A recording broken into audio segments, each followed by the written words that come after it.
Hi, Gary. Hey, a big hi out there to everyone from Coach Gary here, businesscoach.com. Welcome. We can't wait to share with you today. Yeah, and just if we could get a sound check from everyone, if I could just see some hands raised in terms of can you hear us and can you see? No, I got some hands raised. Thank you, thank you, thank you. And can you see the screen that says wishful thinking is not a practice building strategy? If somebody would just drop us a note and let me know that indeed you have seen that and we've got the right screen. Yes, thank you very much. You guys are so good. Yes, I can see it. I can see the screen. Okay, thank you, thank you, thank you. You guys are awesome. Appreciate it. So Gary and I are excited today because we're going to do a presentation. We were fortunate to give a presentation to a huge group a couple of weeks ago, and we liked it so much we wanted to take kind of that framework and present to all of you today and take our time. And the most important thing for all of you is that as we go through this is going to be more of a working session, and we want you to ask any questions that you may have that pop up. Don't think that we just need to reel off this presentation and have you to sit there static.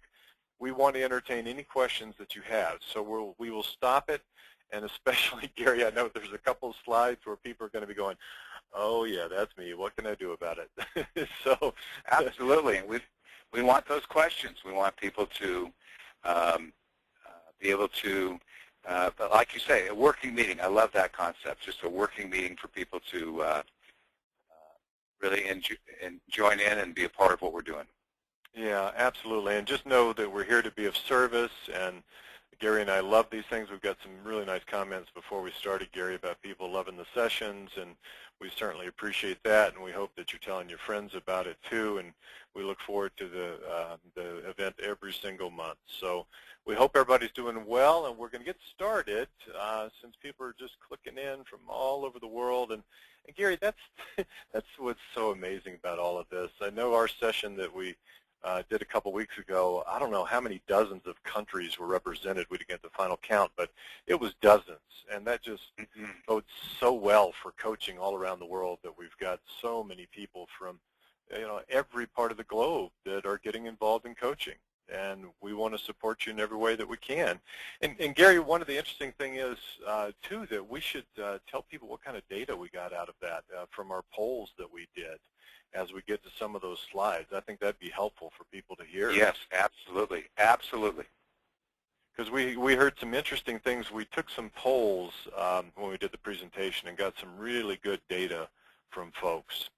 So we're going to get started again. You are listening to Gary and Drayton. I happen to be the Drayton side of that equation, and this is the Coaching Crucible. And we're going to rock and roll, folks. So again, any questions you have, just pop them into your little console there, and they will pop up magically on our console, and we will address any of those questions along the way. So please, ask away, ask away. So we're going to talk about the basis of this is around, Gary and I have had the privilege, quite frankly, of working with thousands upon thousands of coaches and would-be coaches, new to the industry over our careers, and we've heard a lot of the points of pain and things that are going out there in terms of challenges to success, and then actually challenges of success too in a lot of cases with people. And we want to talk about some of the things that are just, we want to be very direct with you about what it takes to succeed and where you may want to be spending your time as you look at your particular business. And Gary, I think I'm going to get away from the whole practice thing overall. It's really helping all of you create and grow a good business. The practice piece of it, that just tells me that they haven't mastered it, right? They just keep practicing. Well, Drayton, that's been the term that the industry threw at us over the years. And I think one of the themes that you and I want to present in a bigger fashion, in a stronger way, is that you've got to think like a business person. You've got to think like an entrepreneur. You need to operate a business, and the thinking is, if we're talking using the word practice, that you're not quite there yet. We want to speak to people. If you're not there, we want to help you get there, and we want to share really sound best practices, entrepreneurial skill sets that you're going to need to increase the opportunity for success for you. And so you've got to think like a business person, think like an entrepreneur, and I think, maybe us eradicating the word practice out of our conversation might be a help for you and I and to everyone listening. Mm-hmm. And I think that's an important distinction, folks, is that, yeah, it's a business. And Gary, what I know is that so many people are called to this thing called coaching, and it's a real mission play. And in order to do that, you need to make sure that you're building a very, very strong fundamental business that will enable you to do more and more. So let's make sure that we focus on that today. And that is such an important part of this. And I love it. We got a great comment from Diamond here. I just attended an entrepreneurial event that said the same thing. You wear the title CEO, but are you operating like a CEO? Powerful mind shift for me. And that's exactly right. Are you operating like a CEO? Or are you operating in another fashion? So you do need to be the chief executive officer of your business. And we're going to give you some real good fundamental things today that will help you do just that. So we're going to talk about the fundamentals. That's so important. And then we're going to give you concrete success steps. And that's a big part of this is just, okay, what is it going to take to succeed? Now, and can I address that, Drayton? Absolutely, Gary. Jump in. What I'd like to say about that is that you mentioned a lot of us are called to this. I was called to this. I didn't even know it as I was called into becoming a business coach, Drayton. You were called into it, and we've had that conversation. And I want people to understand. I want them to feel comfortable. I want them to grasp and get a hold of. It's a great thing to be called to something. It's wonderful to feel like I do. When I get up every day, I look forward to my occupation, my vocation. But the other thing is that doesn't mean that, oh, well, I'm not an entrepreneur and I've never owned my own business. I can't begin or I can't get started.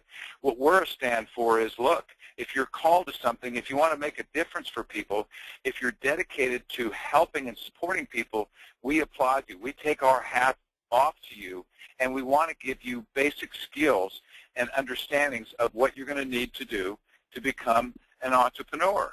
So one of the things that's significant is if you don't know everything that you think you need to know, that's okay. Let's give you some fundamentals, some foundational best practices to get you started. And there's books and there's courses and there's plenty of places to get information to where you can learn how to become a better entrepreneur. Don't let that hold you back.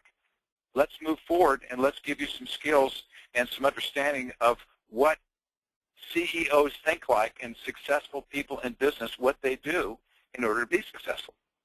Mm-hmm. And wishful thinking is not one of them. Yeah, wishful thinking is not one of them. And we're saying all this with love, folks, because we want you to succeed. I mean, that's why we're doing this, and we want you to be very, very happy with what you're doing and serve people well.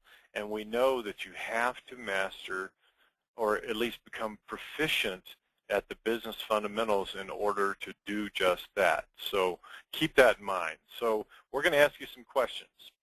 And what I'd like to do as we move forward, when we ask the question, just raise your hand if it's a yes to these questions, okay? So as we ask you these questions, just raise your hand, just on your raised hand icon, and let us know if you have, if the answer is yes to any of these questions. So the first question is, Do you have a real written strategic plan? So show of hands, do you have a real strategic plan? It doesn't have to be a science project. It doesn't have to be 40 pages. Do you have a business strategic plan? So Gary, let's see how many people have a real strategic plan. Okay, raise your hand. Just use your icon and raise your hand if you do have a strategic plan. And Gary, while I'm getting these results, why don't you speak to the whole strategic? Well, let's go ahead and let's get these results, and then we can jump on the strategic. We'll go ahead and query people first. So it looks like we probably have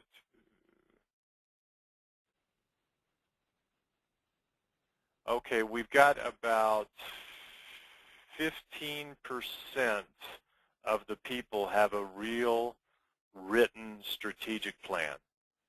That's it. So 15%. So I want you to keep these things in mind, folks, and hopefully this will be a bit of a wake-up call for those of you who don't have some things, and we'll speak to this in a minute. So 15% have a real written strategic plan. Okay, next question. Now, show of hands, and let's be really honest here, do you chase every shiny penny? And hey, Gary, I have to raise my hand that I chase shiny pennies and built discipline around this, right? I mean, we have, Gary and I found a way to acknowledge that, have that awareness, and keep it in check. That's the important thing. So by chasing every shiny penny, for people that may be in a different part of the world that don't get that word usage, that means that you get excited about a new project all the time. So you're working on stuff, and then all of a sudden a new project comes into your awareness, and you go down the path of pursuing that. And then you work on that for a little while, and it starts to wane, and you've got a lot of work to do, and then all of a sudden you see another project, and you start going after that one. So very few, if any, of these projects get completed. So raise your hand if that's the way you tend to operate, because I will tell you the vast, vast majority of people we have seen have that shiny penny syndrome, we call it. Yeah. So it looks like we probably, now this is very interesting. A lot of people raise their hand. So, and you're not surprised. Yeah, I'm not surprised. I'm not surprised because it's just how we're built, it seems, that people that are called into this coaching space,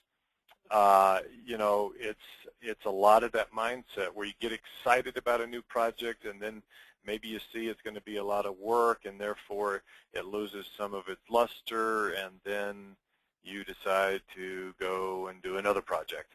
And so whether you've been writing a book or creating a course or developing your coaching process or looking to take a course, do you complete it? Do you get it to the finish line? And that's really an important question to ask yourself. Look at all that you have on your table. Are you getting things to the finish line? And so the third question, and again, show of hands here. So take your hand down if you put it up before, if you would. So show of hands here around this question. Do you have a defined and highly refined, and I'll define that in a second, niche. So is it not only defined, your niche or niche, depending on where you are in the world, is it highly refined in that you're going narrow and deep? So raise your hands if you have a defined and highly refined niche. So let's see what we've got here. And we know what the percentages are with other groups that we've worked with. So we'll see if this one matches up. See how we match up here. Yeah. So it's interesting. So it's about the same as the first question. It looks to be about 15% of the people have a highly defined and highly refined niche as well. So these three questions are central to the fundamentals of building your business. And again, I just want to emphasize, if you have any questions, we're getting a lot of great comments. Thank you, thank you, thank you. If you have questions around these things, go ahead and post them in the dashboard here, and we'll receive those and get to those questions as well. So, and we're getting some comments. Yep, it needs tweaking. Been there, not wanting to go back. That's, you know, we're getting some great feedback here, folks. So these are fundamental questions, and we want to make sure that you're tackling these things.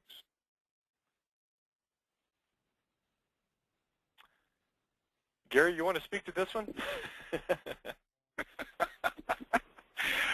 Okay, so, geez, here I am.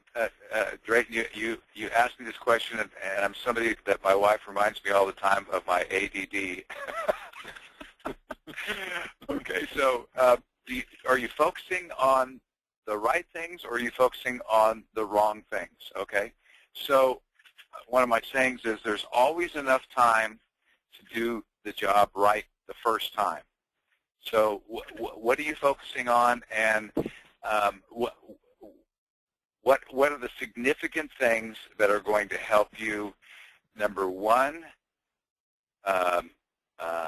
develop a practice, develop a business model, not a practice, but a business model, and number two, are they attached to income?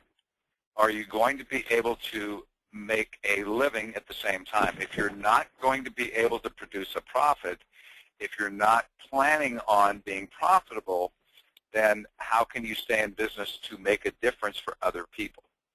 So it's really, really important that that very first slide that we had up after the introductory slide about, do you have a business plan, a strategic plan? Are you planning on certain events, certain things to become successful?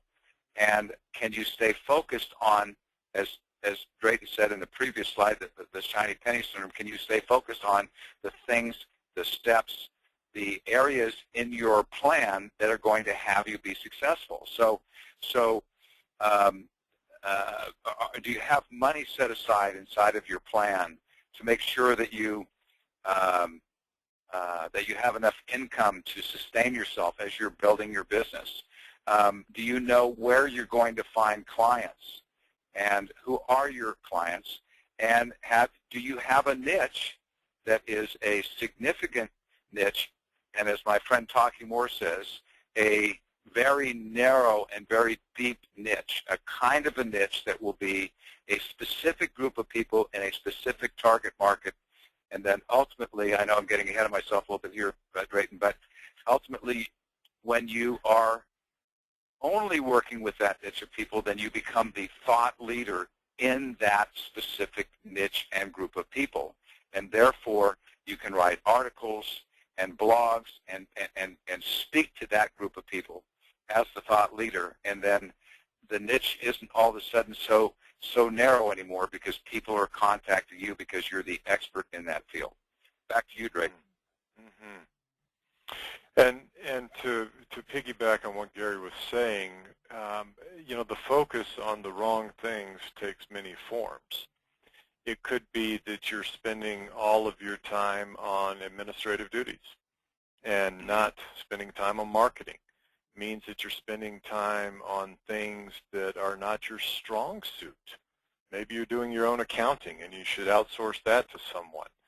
So when you look at your day, in fact, let's take today. So look at your planner for today, whatever you use to plan your day.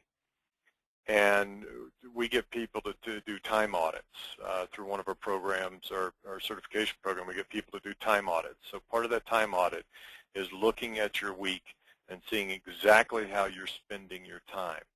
And my guess is if all of you look at your planner today, or whatever you use to conduct your business on a daily basis, to your to-do list, if you will, you're probably focusing on half the things that are not going to really propel your business forward.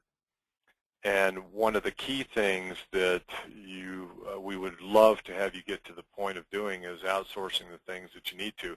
You know, a lot of coaches, Gary, say, oh, it's going to cost so much money, and I have to do it myself. And the reality is it's costing you a lot of money, more money, to do it yourself.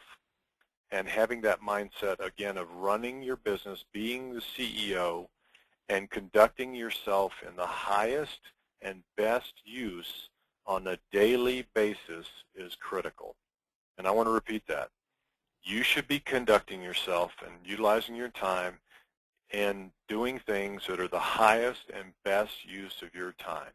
So right now, look at your planner, look at your to-do list, and look at the things you need to delegate, do, or delete. We call it the 3 Ds. So what do you need to delegate, do, or delete?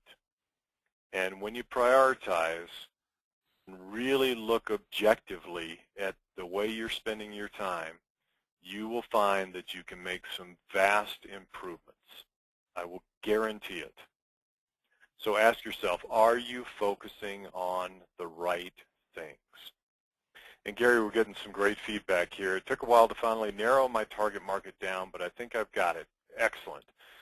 Lack of defined niche, it is the #1 thing holding me back. And that, absolutely true.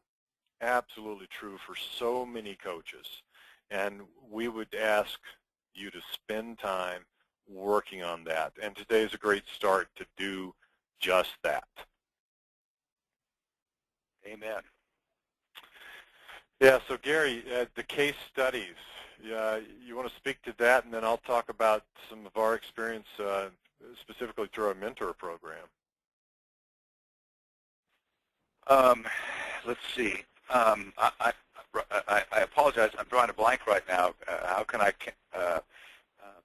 don't remember when we did our presentation before. How did I connect case studies to where we are in the domain of the slides? You had talked about the person who was focusing on the dental practice. I remember that as a real good case study. So a good example of someone who, I think I can tie that into the planning phase and the shiny penny syndrome, et cetera, et cetera. I can tie them all together. So I've used this example before.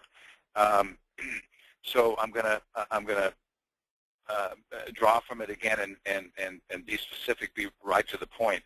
I spoke to a lady one time who had purchased our home study course, and we were having a dialogue on the phone, and she talked about putting her plan together and how in her previous business, so she was previously an entrepreneur and previously successful in her business. She had a practice unrelated to coaching, and she sold it. She wanted to become a coach, and she was talking about her plan and how she was identifying her target market and how she was going to market herself and how long it was going to take to get clients and who the clients were and so on and so forth.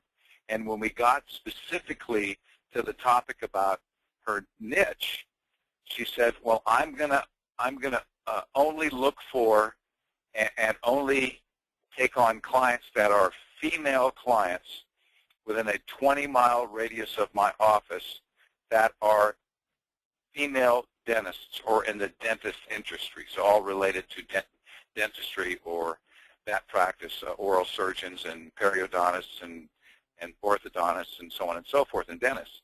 And I was taken back, and we started chatting about it. She goes, yeah, she says, I was taught to narrow my niche down, and I found out that these women are looking for relationships with other women, and they have associations in my area and monthly meetings and luncheons, and I'm going to be the keynote speaker at many of the luncheons and meetings and their annual meetings, and I'm going to go to the big dental meetings nationally and so on and so forth and promote myself so that people know that I'm the thought leader in this specific group of people.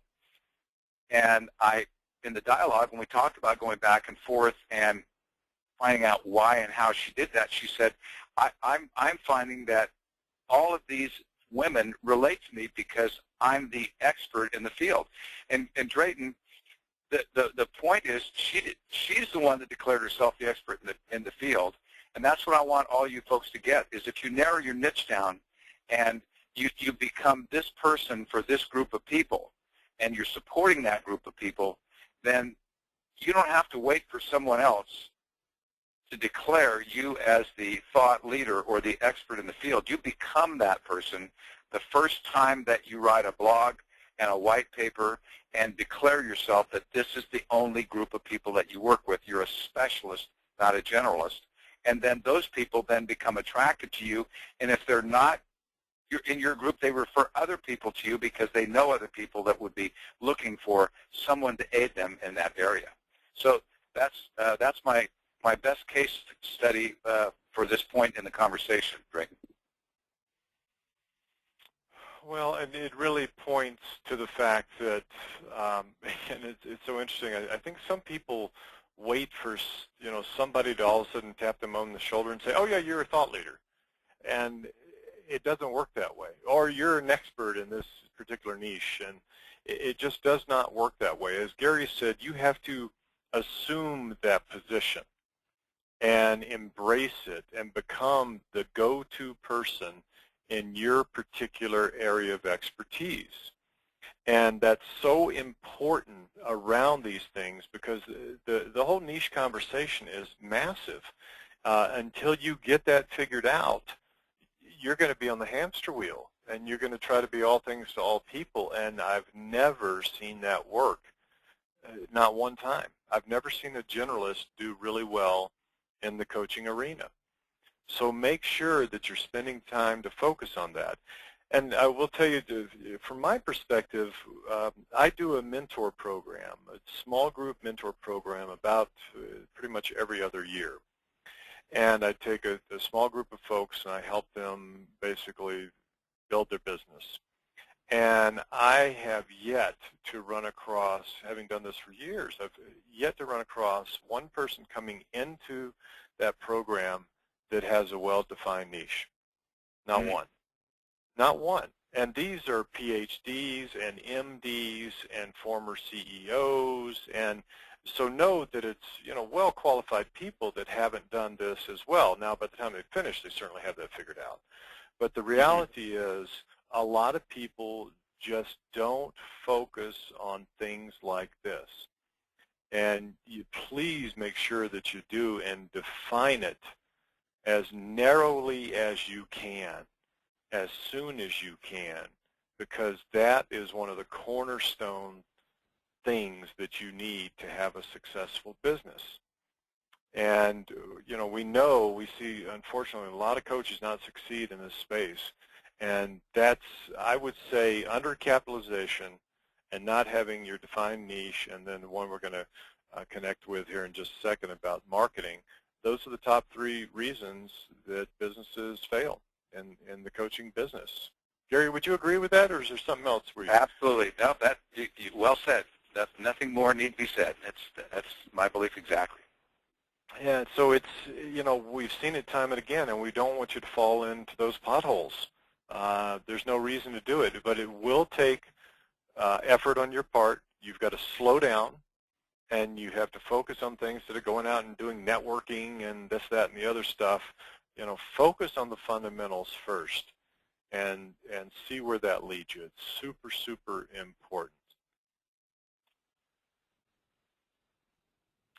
Now, let's talk about some of these success steps. What is it really going to take for you to be successful? So what I'd love to do, Gary, instead of us just blurting out some of these answers, and I would love to send some comments about what do you think are the top steps for success. Oh, and while you're doing that, so just write some comments to us, please. What are the most important steps that you need to achieve in order to be successful? So give us some of your thoughts. So Gail asked, can you repeat the 3 main reasons why businesses fail? Well, Gail, it's undercapitalization, lack of a defined niche, and not enough time spent on marketing. Those are really the top 3 things. So hopefully that helps you, Gail. And hopefully you're focusing on those things, or will as of today. So what do you think are the top 3 things you need to focus on to be successful? Okay, we've got mindset. Boy, that's a really good one. The mindset as a, the CEO mindset, embracing that is a great one. So prospecting is from Bruno. Yeah, prospecting. So Absolutely. What does that look like? Yeah, so prospecting takes many, many forms. So what else do you need to focus on? Mindset, prospecting. Gail, you're very welcome. Happy to repeat that. Prospecting, systems. Yeah, systems are good. Trends. Yeah, trends are absolutely a great thing, especially if you can get ahead of the curve and have a trend that you are at the front of that wave of the trend. That's absolutely true. Very good, Victoria. And then putting a system into place. Yeah, putting a system into place. So I'd like to hear more about that. Karen, I think that's how you pronounce your name. I apologize if it's not. But tell us more about that. What kind of system are you thinking of? And then Dory said, yes, mindset, marketing, branding, time management, and creating a system that works. And then from Gail, belief that you can be successful. I think it starts internally. Oh, so true. And Gary, let's talk about that for a second. I think Gail brings up a really big thing, the lack of confidence. I see that. If I had to add a 4th thing in terms of why people don't succeed in this space, it's probably lack of confidence. And this industry, certainly, yeah. I see we get that a lot in this industry. People call up and talk to us about different areas that we can help and serve them, and they want to look at our trainings and our products, and what I get underneath it is they lack the confidence that they need to go ahead and build their business model and get in front of clients and coach clients, et cetera, et cetera. Mm-hmm. Yeah, I would add a 5th one to the list. Constant education. Constant education. Yeah, absolutely. Absolutely. I completely agree with that. Yeah, constant education, because that helps build your confidence. Gary, I feel compelled to speak to, wow, we're getting some great comments here. That's great. Flooding it. You guys are awesome. I did a program last week, and part of the program was it was an in-person workshop, and we called it the Unworkshop. And one of the things we talked about is the internal chatter, our self-speak, if you will, and we have a tool that we use called the Chatter Boxer. And this is all around confidence. So I'll just throw out some data to folks so you have this, and it's just something to think about. We have all of us have around 60,000 thoughts a day. 60,000 thoughts. This is brain research, by the way. This has been proven. 60,000 thoughts a day. 95% of those thoughts are the exact same ones we had yesterday. Oh, gee. And 71% of those are negative. So 60,000 thoughts, 95% the same ones we had yesterday, and 71% are negative. So what do you think is going to happen to your confidence level? We need to tame this chatter, and that's why we have this Chatter Boxer program, this technique that we use. So spend time on that, folks. And the confidence thing, and believe me, Gary's had bouts of confidence, I would guess. I've had bouts of confidence over the years. It happens to all of us. We need to help. Hopefully you've got a coach and you can help each other around these things. And if you're having issues, find somebody that can help you with the whole confidence thing, because it is a game changer. And we're all going to have insecurities, and we're all going to have negative self-talk from time to time. Yet increasing your awareness around that so that you can do something about it is huge. So we're getting some great comments. I'm writing a blog post about that right now. It's going to be part of my new coaching package as well. I used to coach bands and solo artists. How cool. So the same techniques apply. Here's another one. I was told there's 7 systems that need to be in place. Operational management system, legal management system, talent management system, marketing management system, sales management system, financial management systems, client management systems. Absolutely.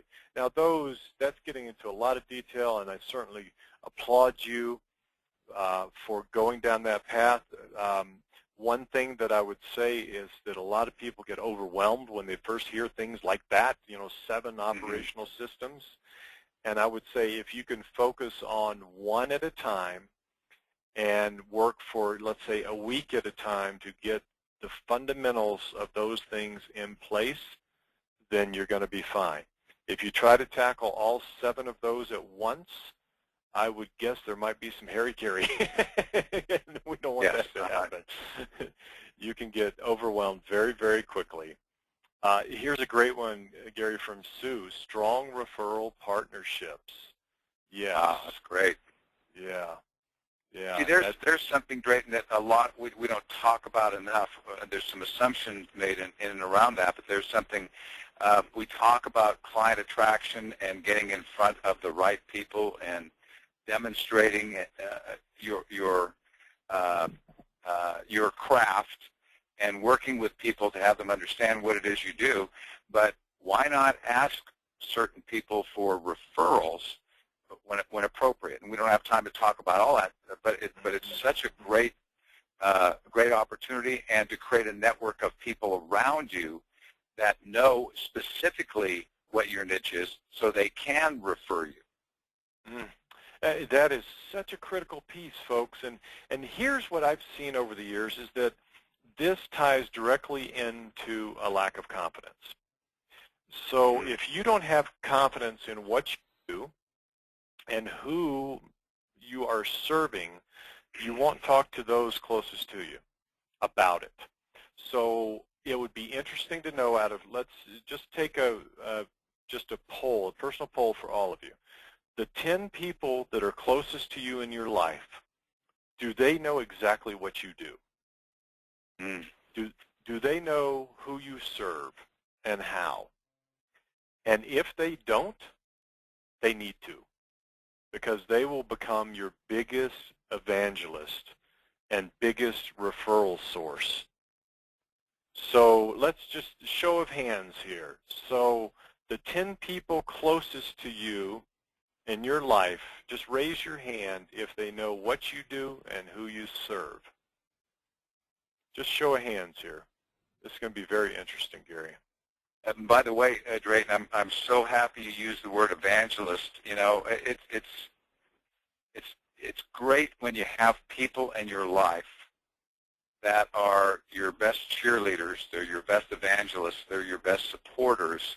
And again, if they're real clear on what you do and real clear how you work as a coach, what your niche is, how you work, then it's so easy for them when they hear in a conversation, oh, I'm so sad because I don't have this, or I don't know how to do that, and they're speaking to that very niche that you are as a coach, somebody who can evangelize for you and go out there and be your best cheerleader. What a great way to look at it, Powerful. Well, and here's something that's so interesting. So we have less than 10% that would say that the 10 people closest to them know what they do and who they serve. So that's the homework for all of you today and tomorrow, is to reach out to the people closest to you. And this will force you to get crystal clear about who you serve, too. That's what's great about this exercise. You will have to get clear about who you serve, because you're going to convey it to those 10 people closest to you. And once you do that, you will be amazed, because these people that love you, they know and love you. And so when they talk to somebody and go, oh, man, you should talk to so-and-so because that's what they're doing. He helps or she helps people in that situation. That's exactly who they're serving. Oh, here's their phone number. Here's their email. they can become 10 salespeople for you out there in the world, and just that Kevin Bacon thing could just kick in very, very quickly. So when you start getting calls out of the blue, aren't those the best, Gary? Oh, boy. Don't you love it? Yeah. Yeah, I got one yesterday from a gent I had met probably 4 years ago. And he had reached out to a good friend of mine and said, I've got this issue, I've got this client, he needs this, needs that. Do you know? And of course, my friend said, sure, reach out to Drayton and see if he can give you a hand. Mm-hmm. And when you start getting calls like that, then you know that your network is working for you while you're going about your business. And that's a great place to be.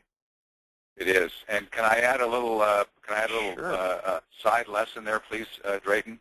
Mm-hmm. One of the things that I love to teach people is the power of enrollment. When you enroll another person in what you're talking about, what you're doing, what you're evangelizing, what you're advocating, it's different than just telling somebody something. Usually when you enroll somebody, that you can tell that person's touched, moved, and inspired by the looks on their face, by their actions, by their reactions to what it is that you're asking them to do or what you're talking to them about. When you go to those 10 closest people in your life and you tell them, I really need to tell you what I do and how I operate, who I work with, and what my niche is, and so on and so forth, the more that you do that, the more often you have that conversation with people. The more familiar you are with talking to comfortable friends, close people around you, relatives, neighbors, people that are your cheerleaders, the more that you can have that conversation and feel comfortable, the more that it becomes part of your subconscious, and the easier it is for you to have that conversation with anybody, And I talked to a guy years ago, a very successful practitioner. He wasn't exactly a coach, but similar to a coach in his field, Drayton. And he said to me, he said, I have 7 elevator speeches. And then he made a joke. He said, because in case it's a really tall building, I want people to not run out of things. I don't want to run out of things to talk about, right? So he said to me, I want people to understand that I can relate to them where they are and who they are right now. So I have one elevator speech that's the specific thing that I do. And then he'll say to them, oh, by the way, I also help people, and he kind of comes from a different angle. And another way we work with people is this, and here's how we've helped people in the past by doing it a little bit differently. And so he says, it really helps me to be well-rounded, and not everybody hears the same way. So the more comfortable he got in explaining to different people the different ways that he works with people and the different programs that he offers, the better the explanations, the more enrollment-oriented he got with the people he was talking to, whether they be comfortable, friends or strangers, the better he became and the more it became part of his DNA. And that repetition is so vital. So, we're talking about you going out and articulating that to 10 people. Practice in the mirror.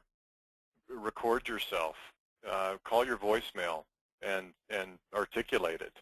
It's really important that it just rolls off your tongue and you have the confidence coming through when you convey what you do. It's really important versus that, you kind of stammer about it because, Gary, we do this in some of our trainings. We get people to record their elevator speech and their intro, and it's amazing how many good people have not spent time doing this. And it's a time and practice endeavor. So speak into the mirror, record yourself, listen to it, refine it until it's just you can do it in your sleep. You get very, very comfortable with it. It's a big, big deal. So we've got some other great comments here. You have to surround yourself with a positive mindset people. Yes, absolutely you do. That's such a big part of this. I've got a a dear friend, Gary, that on an annual basis he takes inventory every January, first week in January.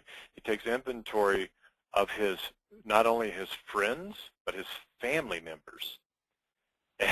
And he makes a list, and he decides for the coming year who he's choosing to spend time with or not, based on how positive or not their influence is in his life. And yes, that sounds a little bit harsh, yet the reality is that's a big part of what we do. Big part of what we do. I think it sounds smart to me. It sounds like a smart way to plan your life, and I don't mean to be harsh about it, but you know, I've got family members that are not real positive people. They kind of come from a negative place. I don't know that I really want to spend a whole lot of time around them, or at least one-on-one time with them. So. Yeah, and you have to make that tough call sometimes, and it's you know, it's a tough thing to do. We got a comment here. OMG, you said a mouthful. I just cut the cord on a few friends and family members myself, and you know, I love that awareness. We have to be aware of who's feeding our soul or not, and take ownership of that, and do something about it. Yeah, this is good. You guys are awesome. Well, let's talk about these. I'm learning so much today. Oh yeah, I love it. I love it. I am too. I just love this. Let's talk about these success steps, because we've got about 12 more minutes here, and I want to make sure that Gary and I want to make sure that we get to these things so we talk about it. So Gary, you want to jump into this one about the plan? Yeah, I alluded to it earlier, Drayton, and I just want to kind of highlight some of the main points that you want to have in your plan. The first thing is when we use plan, people automatically go to the multiple pages and you know, writing out all these different details. I think what I call what I teach people, and what I call these things, a one-page plan, or sometimes they're 2 pages, but put down things that use the 80-20 principle. Put down the 20% first of the things that are going to be significant in your business model that you're building. So you may have a brief mission that you want to be on, or a vision that you want to put on there. You want to put the objectives, which are your goals. You want to put, you know, who's your niche? What niche?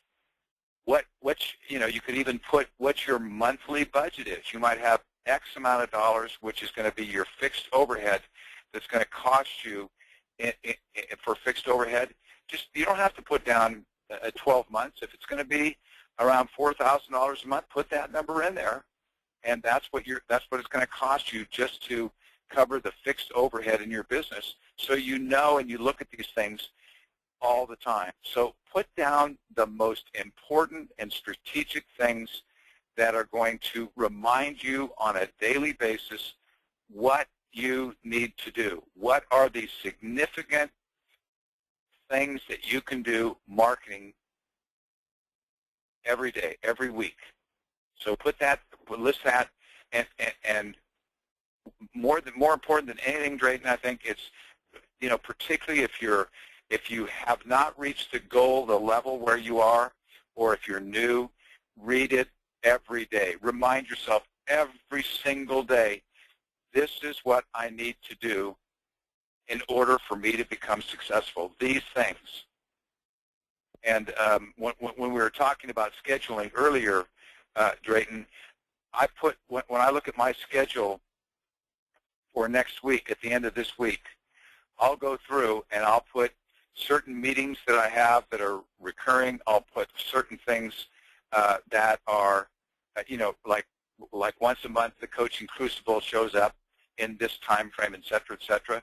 And then I fill in almost all of the rest of the time with either personal items or client attraction items or social media time or writing blog time. All the holes get filled up so that when somebody calls me and says, hey, do you want to go to lunch on Thursday? at 1 o'clock, I can look and see what my day looks like and say, wow, that's the day I was going to write my blog at 1 o'clock. So if I'm going to do that, get the blog done and take the time to have lunch with a friend or a colleague, then I want to make sure that I get the blog done either earlier or later that day and set time aside for that. If you don't plan your time, if you don't plan your business model, your day will come and go and you won't get anything done. You got to keep that focus and stay focused on, as Stephen Covey used to say, keep the main thing the main thing. Yeah, and it's so much of that is about priorities, and when you create your one-page plan, you set down what your priorities are. That's one of the main things. What are you here to do? What is your business here to do? And you'll focus on that. So important. So the one-page plan. Now we've talked about this with the whole niche thing, and we use the word service here because that's how Gary and I are built. We are here to serve people through coaching. That's what we do. We're here doing this program as a public service for everyone that is in the coaching world. That's what we're here to do. We're very clear about that. And we want you to be very crystal clear about who you're serving. And that's where the niche thing kicks in. And when you think about the people that you're here to serve, think about their points of pain and think about how you can help them alleviate those points of pain. That's what you're here to do. So it's not the generalist, I'm here to be an executive coach to anybody that will have me. No. You're here to serve a certain segment of the population based upon your journey and your skills and all the things you bring to the table. You're here to serve a certain group of people and help them with their points of pain. And get very crystal clear about that. And that's probably the first thing that you need to do. Just become very, very clear about that. So spend some time today. Even if you have a niche and you think you're clear, revisit it and see if there's something else you can do to go a little bit more narrow and deeper. And I don't know that I've seen one that's too narrow. Gary, have you ever seen a niche that's just absolutely too narrow? Nope, I don't think so. I don't think so. I know of some very, very, very unique niches, and I don't think there is one that's too narrow. And remember, folks, you want to pick a niche that is out there, like people that have money, like a niche of working with homeless people is very philanthropic, but you need to make sure you got to have plenty of money in the bank if that's who you're working with, because they can't afford to pay you. So you want to find a niche, make it very narrow, a specific group of people, and make sure that there's actually a capability of where to find them and that they're available to pay you. Mm-hmm. That's a really good point. Yeah, think about that. Especially, if you've got a 501c3 nonprofit organization set up, that's one thing. If you're in this to feed your family, that's another. And you have to be very clear about that. And that's just part of being a business owner. So get really clear about who you're serving. Gary, you want to jump on this one? It's a big one.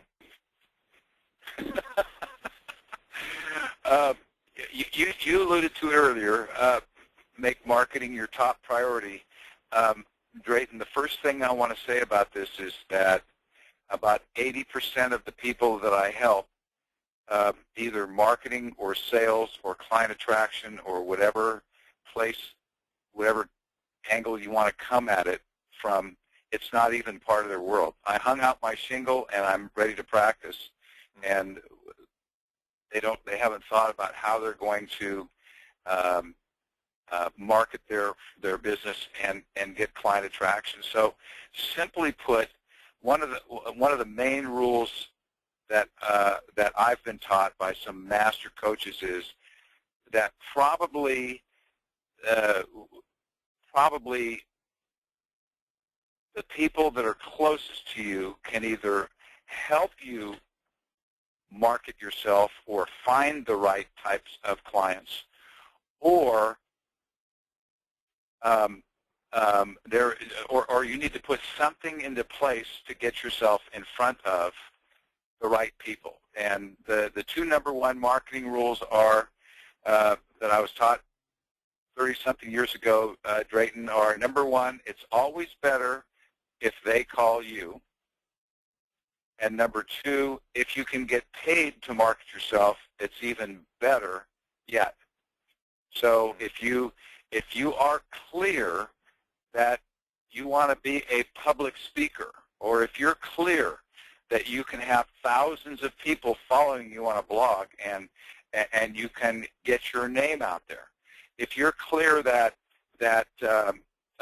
you're a master networker and that you know how to, I was talking to a guy in Chicago the other day, he said, I'm involved with 7 different networking groups, all social networking groups. They're not business, not business to business. There's business involved, but they're all in his social arena, in the community that he lives in, and the people that go to the same synagogues as him and travel the same circuits.